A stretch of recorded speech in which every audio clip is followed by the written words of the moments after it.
বাংলাদেশে পাকিস্তানি সেনাদের ফেরা প্রসঙ্গে বিভ্রান্তিকর সংবাদ প্রকাশ করেছে ভারতীয় পত্রিকা আনন্দবাজার। পত্রিকাটি লিখেছে, ঢাকার ফৌজকে প্রশিক্ষণের নামে পদ্মাপাড়ে রাওয়ালপিন্ডির সেনা কর্তারা পাড়ি জমাচ্ছেন।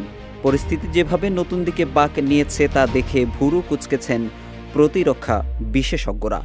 উত্তর পূর্ব ভারতের নিরাপত্তা নিয়ে উদ্বেগের সুরও শোনা গিয়েছে তাদের গলায়। তবে আনন্দবাজারের এই মিথ্যা সংবাদের প্রতিবাদ জানিয়ে বিবৃতি দিয়েছে আন্তঃবাহিনী জনসংযোগ পরিদপ্তর আইএসপিআর। আনন্দবাজারের ওই বিভ্রান্তিকর প্রতিবেদনে বলা হয়, বাংলাদেশের সেনাবাহিনীকে প্রশিক্ষণ দিতে ঢাকা, ময়মনসিংহ, খুলনা, কুমিল্লায় আসছে পাক সেনা। বলা হয়, মেজর জেনারেল পদমর্যাদার পাক সেনা অফিসার বাংলাদেশের ফৌজকে প্রশিক্ষণ দেবেন বলে জানা গিয়েছে। পাক সেনারা প্রশিক্ষণ দেবেন বাংলাদেশ সেনাবাহিনীকে, এমন খবরের পাশাপাশি পাকিস্তান থেকে বিপুল পরিমাণ গোলাবারুদও আমদানি করা শুরু করেছে বাংলাদেশ, এমন খবরও দিয়েছে পত্রিকাটি।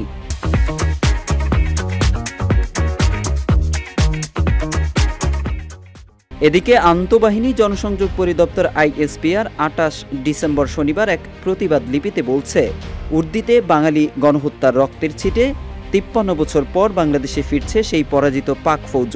শিরোনামে ভারতীয় সংবাদ মাধ্যম আনন্দবাজার পত্রিকায় যে সংবাদ প্রকাশ করা হয়েছে তা ভিত্তিহীন। প্রতিবাদ লিপিতে বলা হয়, গত ২৭ ডিসেম্বর ২০২৪ তারিখে আনন্দবাজার পত্রিকায় প্রকাশিত প্রতিবেদনটিতে বাংলাদেশ সেনাবাহিনী সম্পর্কে বিভ্রান্তিকর এবং ভিত্তিহীন তথ্য উপস্থাপন করা হয়েছে। বাংলাদেশ সেনাবাহিনী পেশাদারিত্ব, নিরপেক্ষতা এবং আন্তর্জাতিক সহযোগিতার নীতিতে অটল। নিয়মিত কার্যক্রমের অংশ হিসেবে বাংলাদেশ সেনাবাহিনী বিভিন্ন দেশের সশস্ত্র বাহিনীর সঙ্গে বন্ধুত্বপূর্ণ সম্পর্ক বজায় রাখে এবং পারস্পরিক বোঝাপড়া ও দক্ষতা বৃদ্ধির জন্য ছাত্র বিনিময় ও প্রশিক্ষণ সহ বিবিধ সহযোগিতামূলক কর্মসূচি পরিচালনা করে। প্রতিবাদ লিপিতে আরও বলা হয়, পাকিস্তান সেনাবাহিনীর কোনো প্রশিক্ষক দল বা প্রতিনিধি দলের বাংলাদেশের কোনো সেনানিবাসে প্রশিক্ষণের জন্য আসার কোনো পরিকল্পনা নেই। এই দাবি ভিত্তিহীন এবং বাস্তবতার সঙ্গে সামঞ্জস্যপূর্ণ নয়।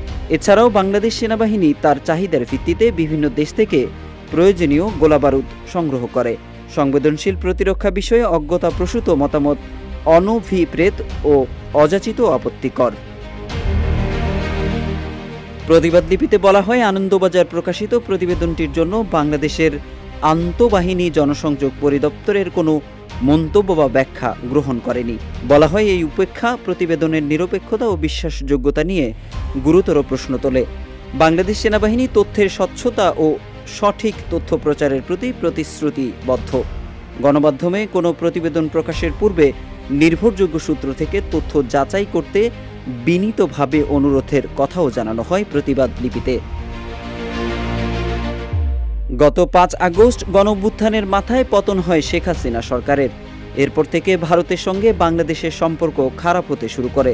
অন্যদিকে দীর্ঘ বিরতির পর পাকিস্তান থেকে সরাসরি আসে পণ্যবাহী জাহাজ। এদিকে বাংলাদেশের নতুন সরকার ক্ষমতা গ্রহণের পর থেকেই ভারতীয় নাম সর্বস্ব সংবাদ মাধ্যম থেকে শুরু করে প্রথম সারির গণমাধ্যমও বাংলাদেশ প্রসঙ্গে একের পর এক মিথ্যা ও বানোয়াট সংবাদ প্রকাশ করে আসছে, যা প্রতিবেশী দুই দেশের সম্পর্কে নেতিবাচক প্রভাব ফেলছে।